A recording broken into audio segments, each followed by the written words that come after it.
or just a pool cue? Here we are. Well, we're here. Oh. The RANT. Round 2. G'day Mark, g'day Gord. Hey guys. G'day everyone. Had a fat day at Rose Hill on Saturday, Glenn. You saw them quite well. Thanks Mark, yeah, not too bad, it's looking pretty good. Capping off a week there where we found a few winners on Wednesday as well. But Rose Hill on Saturday, I guess the talking point was the intense laying of capitalists, the incessant laying that just, from the time betting opened, there he was at 210 and then he got 220. It just was There was never really a downturn in the betting. It was just like people involved in capitalists, for whatever reason, information's gone out. This horse is not going to win today. Now I don't know how that happens. This horse paraded particularly well, especially first up.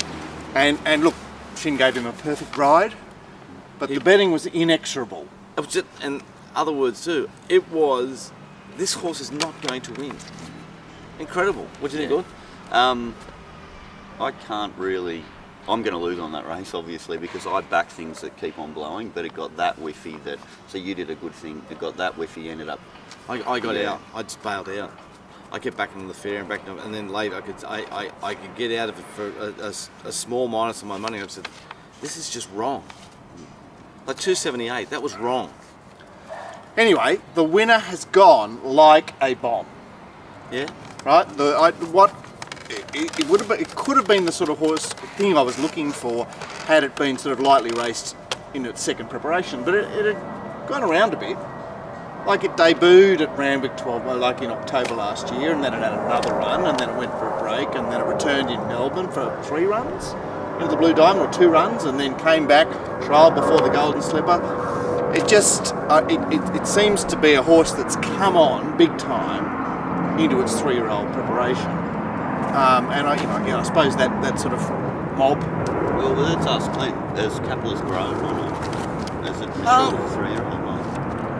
That's a really good question. He looks outstanding, but to say he's grown, I'd say not much. He's still but he was always he's a beautiful pony, he's a lovely horse, but I can't explain how right that was. Well, I'll tell you that he has run on Saturday up to his slipper win. They have gone that much faster than the slipper. Wow. So was it more of a case of... So the second and the third horses had pretty sweet runs. Tango Rain, first run at home. He's only had 2 starts. Straight in the bunny, and no pressure. Up and going. Right, and Kentucky Miss, she had a run back, so she had a run on the other 2 horses, and she just PR'd there. Had a very sweet run. I think she had 2 runs back, hadn't she? She had the winner Warring and a run since. Yes, sorry, 2 runs back. She was third up into the race. She was prime. I remember I mentioned on the previous show, which was 8 runners during the week, because that was the one I picked out to back a place, and obviously couldn't back at a place, pay 1-2. But the laying for Capitalist was like, how much you want? You want 2,800 or you want 3,000? It was just constant. All right, we're talking about Betfair, of course. But I mean, the fact is that you only get 1 chance a year to lay the slipper winner. First run back. So they were just going, well, here's our opportunity. We've got to go for it. Like every year, there's a big, huge question mark over the slipper winner, and so often they get beaten. Where to for Capitalist? Oh, it's bin for me. Bin? Yeah, because if it comes second, you can entertain it, but dropping out like it did was terrible, especially with the PR. There was no excuses there. It was a perfect. Yeah, perfect it wasn't but good. By the way, it was weird because it was trucking at about the 450 metre mark. He had that typical Shin sort of tight hold, and you're thinking this thing's going to explode. It was right. And it says just 2 pushes, nothing. No problems with the ride. No even thought that it was brown bread. Nothing like that. That doesn't entertain in your mind at all. It was just not good enough at any stage. But the marketplace, the layers knew. Too good the layers. Too good Betfair. Like honestly, if you get lost, don't worry about an app on your phone to fucking a road directory. Ring up Betfair and type in your address, and someone will give you a market and how to get home, and you'll work it out. So the competition for man of the match is between the Betfair layers of Capitalist and Gord. What's Gord done? Race 2. Yes, nominated the Serge Lisney. You did too. Louser, and came home strongly with We're Sure in the last. I'm going, oh God, I reckon I've ever bet in the last, and Gord's going, oh, I've got one here. We're Sure. I was scared coming to the last with Snowden and Shin going so terrible during the day. I was thinking, has something gone through the stable here? You know? Okay, like Yeah, they're But all- you they're all a really bit enjoy sticky. bleeds, and you know what I mean. Capitalist fails. and you Zirconic start was you know, like average. Yeah. average in the bedding and average in the run. One thing about the preview show on the Friday is there was a great crush there for you, so keep an eye on that. When we get right behind one horse, they do seem to firm dramatically. It was 850, and I said on the show this will start 480. I think it started 460 or 480, so it was spot on there. And of course, we all had a pretty good push for Wearshaw as well as good. So preview show, a must for all watchers. And try not to talk yourself out of it on the Saturday as well. That's probably quite important. Well, first impressions are gold, and you really got to stick solid with what you see in the form when you start out. They are. First impressions are amazing. Anyone can pick them. You got to follow through, don't you? Yeah. What sort of meeting was it, Mark? Well, look, it was a relatively gutsy meeting. We obviously had a few races where horses were coming back. Yep. And the track played very well. The track, I would say, was as fair as could be on a 6 metre rail. Yeah, I thought it was a No, very nice race. you could. What's the rating of the track? The rating of the track's dead. Dead track. Yep. And honestly, you would have to say that it was a good track to bet on. Okay, fair enough. So we had the supporters, the huge supporters of Tester Shadow, which was very well backed. Kingsley was in the van there, very heavily backed. Very well G Portelli first up. I'd suggest that those sort of connections get very excited when they perceive that they've got an advantage. So there's Deanne Pena with 51 kilos, and I don't care about 51 kilos, but the trainer cares about 51 kilos, My word. and that makes a big difference. The trainer cares. He's ticking all the boxes. He's going, here's my race, because I know what weight I'm getting. I've got my jockey, I've got my 2 trials, and I am confident. Yeah. You know, I'm tipping it I'm tipping it to everybody, and when it wins, There's something there. It was sensationally back the last 10 minutes. Completely off the map. Tester Shadow, It yeah. did parade terrific. It was in my numbers. And when it wins, it reinforces everybody who likes weights, and then that situation continues. Self-fulfilling. Yeah. But Sadler's Lake, it went like a bomb in the race. Two For lengths a horse last. that was paddling last preparation.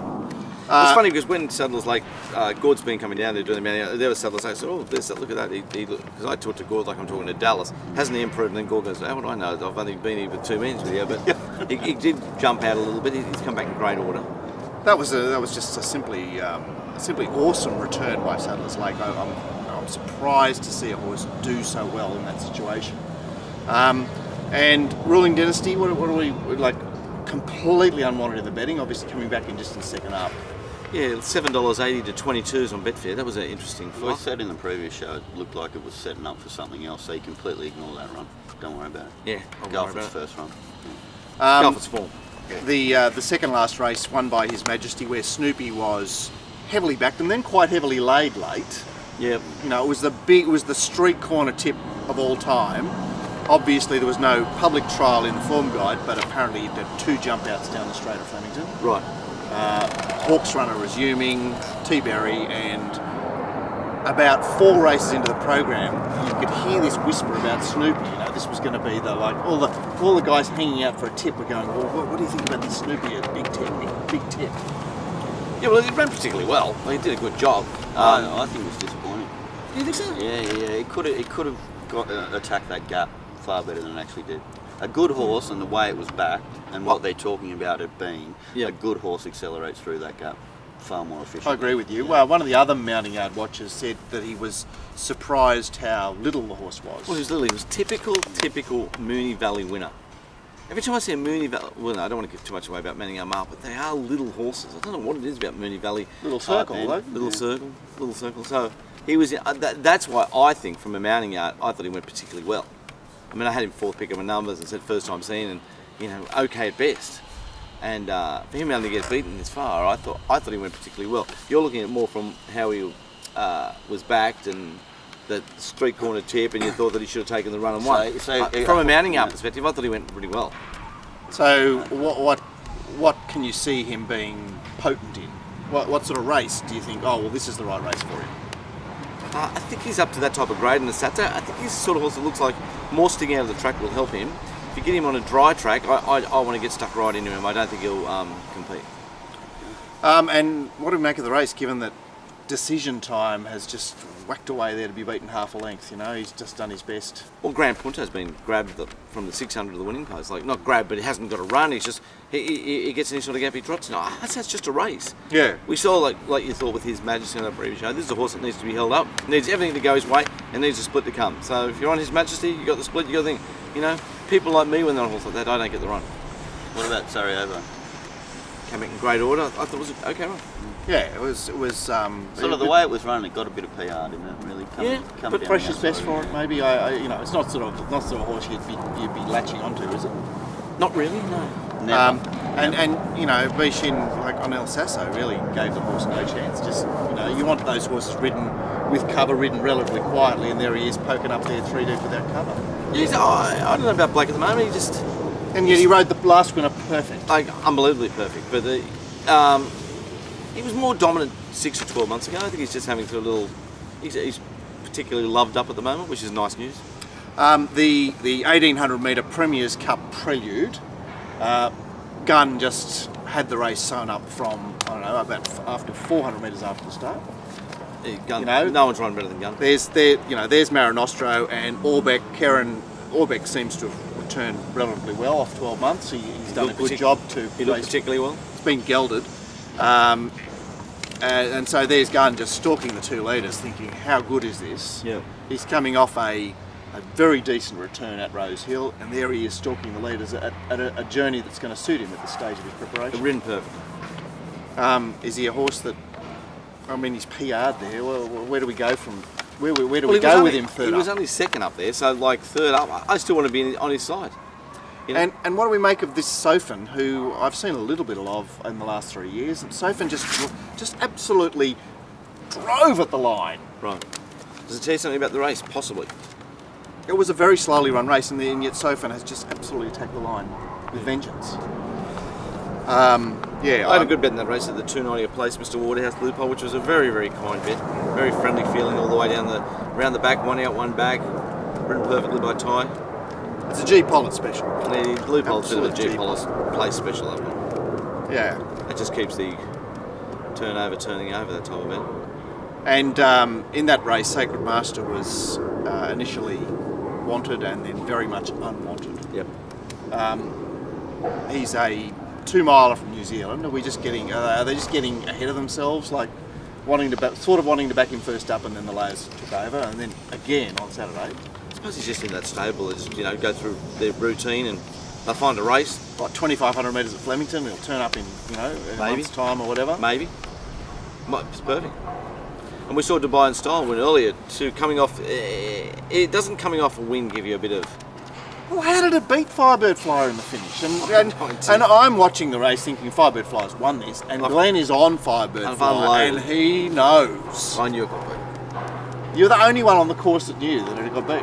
Mark come over so excited because we had it on top of Mounting Our Mile, so $11 or $12 is a great tip for the business. And I said, Mark, it's got beat. Don't worry about it. So I walked off.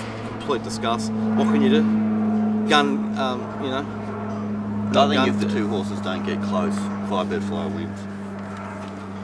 Well, So what's that about? Dubai So Style. there was no contact, but sometimes when a horse gets close to another horse, they sort of like lose concentration or something like that. It seemed to me like that happened because it had won at the 10 metre mark, and on the line, obviously, got the other beat. thing had popped back. So, did you see its head sort of turn away from the other horse? What, as it was- well? I didn't. You just Thinking lose a bit of balance. about having a bite, you Yeah. mean? Well, no, not a bite. I just think it costs its race because you lose focus. I spent my time in the Brasco for 10 minutes looking at my But that was a section distance downstairs race trying anyway. to clear my head of the disastrous result that was getting beat there. So both of those horses are PR'd on Saturday. They both had 7-day backups, Dubai and Style and Firebird Flyer. Surely that's peak. Yep. There's nowhere to go for them. So Willie had his first try at a distance run. Has